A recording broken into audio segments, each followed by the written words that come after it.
Hello friends, मैं हूं आपकी गार्डनर दोस्त प्रभा। आज मैं आपको अपनी छोटी सी शॉपिंग दिखाऊंगी विद प्राइस। और जब हम नर्सरी से न्यू प्लांट लेके आते हैं तो हमें क्या क्या सावधानियां उनसे लगाते वक्त बरतनी चाहिए, ये भी आपको मैं बताऊंगी। एक प्लांट मैंने बाय किया है बेबी सनरोज का। ये देखिए, ये एक सैकुलेंट है। एक सैकुलेंट फैमिली से बिलोंग करता है क्योंकि इसके जो लीव्स होते हैं ये फ्लफी से होते हैं और बहुत शाइनिंग होते हैं। फ्लावर से इसका बहुत छोटा सा आता है, लेकिन ये जो इसके लीव्स है इसी के लिए इसको लोग बाय करते हैं। देखिए कितना प्यारा है। और एक ये सन लविंग प्लांट है, इसको बेबी सन रोज इसीलिए कहते हैं। एक मैंने ये बाय किया है, इसका प्राइस 50 रुपये है। ये मैंने 50 रुपये का बाय किया है। और एक मैंने ड्रेसिना की ये रेड कलर की वैरायटी खरीदी है, जो कि मेरे पास नहीं थी। मेरे पास पतले, जिसके पतले पत्ते होते हैं, वो वैरायटी है मेरे पास। लेकिन ये इसके लीव्स देखिए कितने ब्यूटीफुल हैं। ये सैड लविंग प्लांट है क्योंकि इसको छन के धूप मिलनी चाहिए। ये डायरेक्ट सनलाइट को बर्दाश्त नहीं कर सकता है, इसीलिए आप इसको बालकनी में भी रख सकते हैं जहाँ पे छन कर इस पे लाइट पड़े। और एक प्लांट मैंने ड्रेसिना की जो मैंने ये वैरायटी खरीदी है, ये भी उसने मुझे 50 रुपीज़ की दी है। और एक मैंने एरोकेरिया का ये प्लांट खरीदा है, जो कि ये छोटे से पॉट के साथ है। ये देखिए, इसे क्रिसमस ट्री भी कहते हैं और एरोकेरिया भी बोलते हैं। इसे भी डायरेक्ट सनलाइट पसंद नहीं है, इसे भी आपको सेमी शेड एरिया में रखना है। इसका प्राइस 150 रुपीज़ है। और मैंने एक लीव कंपोस्ट खरीदी है, ये बायो ऑर्गेनिक मैन्योर। ये नर्सरी वाले ने मुझे 100 रुपीज़ का 5 kg दिया है। और जो गोबर खाद होती है वो मुझे 50 रुपये की उसने दी है। ये देखिए,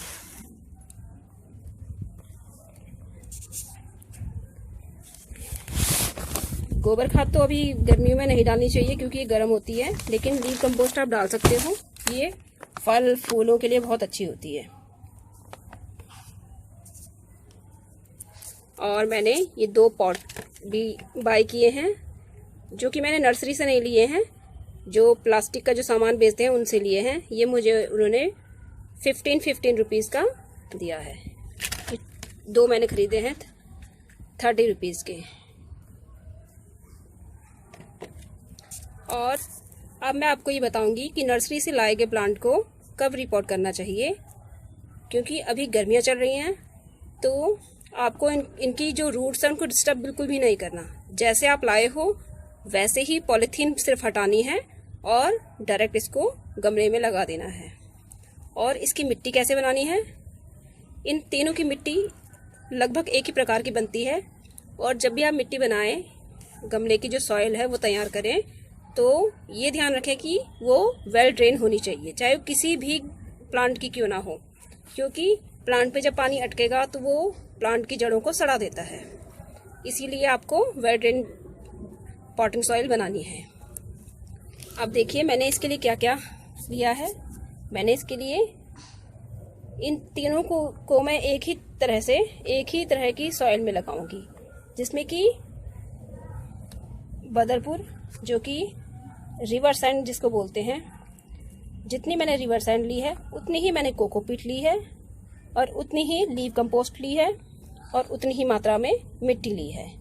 अब इन चारों को मैं मिला दूंगी और मिलाकर, अब देखिए मैंने इस पे ये जो दिए के टुकड़े थे, मैंने ये सारे होल इससे बंद कर लिए हैं। ऐसे ही आपने भी करना है। अब मैं देखिए, ये जो मैंने पॉटिंग सॉइल ली है, मैं इसको मिक्स कर दूंगी।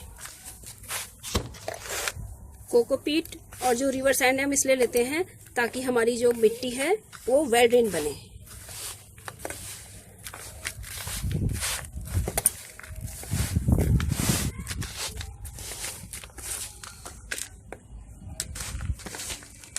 अब इन सबको मिक्स कर लेना है और मिक्स करके आप इसमें पॉट में फिलअप कर दीजिए और हाथ से थोड़ा उसको दबा लीजिए। और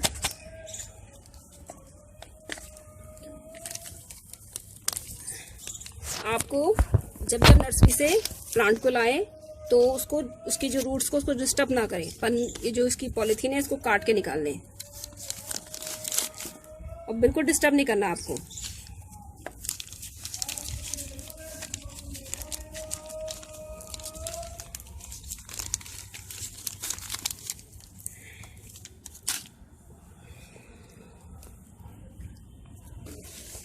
इस पे थोड़ी और मिट्टी भर लो।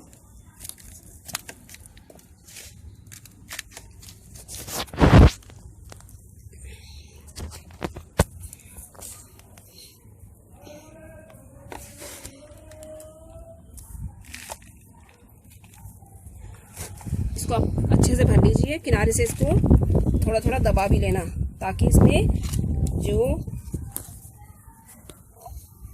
ये मिट्टी जो है इसकी अच्छे से सेट हो जाए।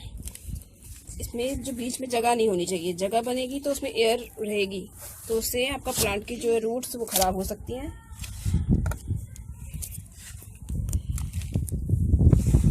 और जब भी आप किसी भी प्लांट को रिपोर्ट करें तो जितना हो सके शाम के समय इवनिंग में ही करें ताकि उसे रात की जो ठंडक है वो मिल सके और प्लांट सेट हो जाए, क्योंकि 12-13 घंटे में प्लांट सेट हो जाता है।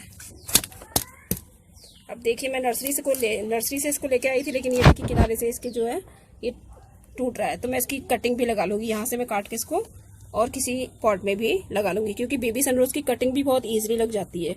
आप इसको यहाँ से कट कीजिए और इसको किसी भी उस पर लगा लीजिए, किसी भी प्लांट में लगा लीजिए। लेकिन आपको इसकी कटिंग को छाया में ही रखना है जब तक कि उसमें कम से कम 1 हफ्ते तक, ताकि उसमें जड़ आ जाए और फिर आप उसको सूरज की रोशनी में रख सकते हैं। और अगर मॉर्निंग में आप रिपोर्ट कर रहे हैं तो इसको छाया में ही रखें। कम से कम 5-6 दिन तो इसको, किसी भी प्लांट को आप रिपोर्ट करते हो तो उसको छाया में ही रखो, जहां पर छन कर धूप आ सके, ताकि वो उस मिट्टी में सेट हो जाए। और सेट होने के बाद उसमें सन की इतनी असर नहीं होता जितना कि आप डायरेक्ट, आप जैसे आप रिपोर्ट करो और सीधा आप धूप में रख दो ले जाके। अगर उसको आधे घंटे की भी धूप मिल गई ना उस समय, तो आपका प्लांट जो है सर्वाइव नहीं कर पाएगा। कभी कभी हम भूल जाते हैं, हम रिपोर्ट कर लेते हैं, सोचते हैं कि चलो रात को रिपोर्ट किया है, सुबह हम इसको अलग रख देंगे, लेकिन हम भूल जाते हैं। अगर आधा घंटा भी हमने उसको सनलाइट दे दी गर्मी की, जैसा अभी गर्मियाँ चल रही हैं, तो आपका जो प्लांट है वो डाई हो जाएगा, वो सर्वाइव नहीं कर पाएगा। इसीलिए आपको इसको छाया में ही रखना है। अगर आपको शाम को इसको रिपोर्ट किया है तो उसको छनती हुई धूप जहां पर आए, पेड़ पौधों के बीच में आपको रख देना है इसको, और इसको धूप नहीं दिखानी है कम से कम 4-5 दिन। छन के धूप जो पड़े वो पड़ सकती है, लेकिन डायरेक्ट धूप में नहीं रखना। अगर आपने इसको आधे घंटे भी रख दिया तो आपका प्लांट सर्वाइव नहीं कर पाएगा। लोग यही गलती करते हैं कि वो प्लांट लाते हैं और वो थोड़ी देर वो भूल जाते हैं, कहते हैं अभी रखेंगे, तो वो रख नहीं पाते और वो प्लांट जो उसकी जड़ें हैं वो आधे घंटे की धूप में ही झुलस जाती हैं। इसीलिए आपको ये चीज़ ध्यान रखनी पड़ेगी कि हमने जब भी इसको रिपोर्ट किया तो रिपोर्ट करने के बाद आप इसको कम से कम 5-6 दिन तक छाया में रखें, जहाँ पर हवा का वेंटिलेशन अच्छा हो लेकिन डायरेक्ट धूप ना पड़े। कोई भी प्लांट को आप रिपोर्ट करते हो तो ये ध्यान जरूर रखें। आप यही ध्यान नहीं रखते हो, इसी कारण आपके जो प्लांट हैं वो सरवाइव नहीं कर पाते हैं। खास कारण यही होता है। अब मैंने इसको रिपोर्ट कर दिया है। इसी प्रकार में ये 2 प्लांट हैं जो इनको भी मैं रिपोर्ट कर दूंगी। अभी मैंने सनरोज को किया है, बेबी सनरोज को किया है, और उन दोनों प्लांट को भी मैं इसी प्रकार रिपोर्ट करूंगी और उनके लिए भी यही सॉइल मैं यूज करूंगी और इनको सेमी शेड एरिया में रख दूंगी ताकि इस पे डायरेक्ट धूप ना पड़े।